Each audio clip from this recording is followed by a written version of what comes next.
Kissing bugs. I mean, the name kind of makes you think of something, well, harmless, right? Yeah, you'd think so. Not exactly the kind of critter that sends chills down your spine. But you and I both know appearances can be deceiving, especially with these little guys. And their link to Chagas disease, well, it's not exactly a love story. Actually, today's deep dive is all about these bugs.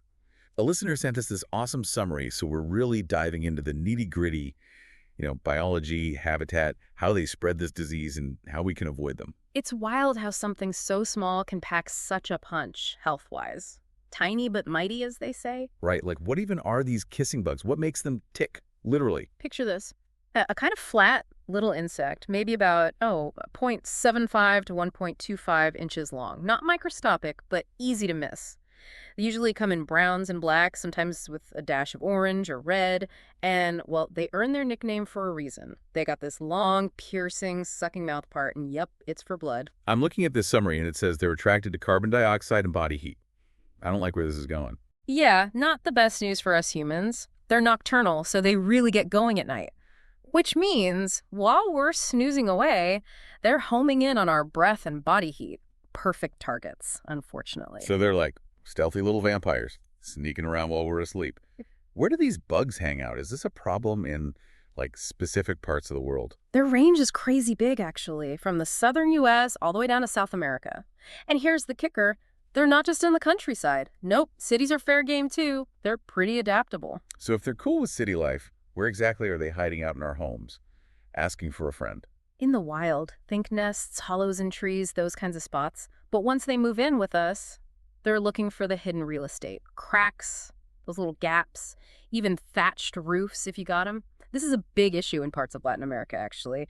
Some of the housing conditions there, well, let's just say, they make for great bug hideouts. The listener summary really got into how Chagas spreads. It's kind of creepy, to be honest. Can you break that down for us? Yeah, so the whole Chagas disease thing, that's the real danger with these guys. They carry a parasite, Trypanosoma cruzi, that's the culprit. And the way it spreads is, well, kind of roundabout. They bite ya, and then, get this, they often poop near the wound. That poop, it's got the parasite, and then it can get into your blood through the bite itself, your mucous membranes, even just by getting rubbed into your skin. Ugh, that's just gross. And the fact that the chronic phase of Chagas doesn't show up for years, that's scary. Makes you realize how important early detection is. So how does this disease actually play out? You hit the nail on the head. Chagas is sneaky. The first phase, the acute one, might just be a bit of swelling, maybe even nothing at all. Easy to miss, right? But then years, sometimes even decades later, bam, chronic phase hits. And that's when things can get serious. Mostly the heart and digestive system take the hit. From what you're describing, Chagas sounds like a pretty big deal, health-wise. How widespread is it globally? In Central and South America, it's a major problem. Millions of people are dealing with it. Now, in the U.S., it's not as common, thankfully. Better housing and pest control help. Most U.S. cases are linked to folks who've come from areas where Chagas is more prevalent. That's good to hear, at least. But the U.S. isn't totally in the clear, is it? Nope, not entirely. Kissing bugs are kicking around in the southern U.S., Texas, Arizona, New Mexico, those areas. Chagas spreading locally is rare, but it can happen. We can't rule it out. So what makes it so hard to get a handle on Chagas, especially in some parts of the world? It's a bunch of things, really. Poverty, not enough access to health care, and these bugs are all over the place, makes it a real challenge. Fixing up housing and using insecticides, those things work, but not everyone has access to them, and they're not always used consistently in the places that need them most. So it's got to be a team effort then. What can people do to protect themselves on an individual level? There's definitely stuff you can do to lower your risk. First off, make your home less bug-friendly. Get rid of wood piles, keep things clear around the house, seal up any cracks or holes in the walls, that kind of thing. Bed nets are a good idea too, especially if you're in an area where these bugs are common. Smart moves.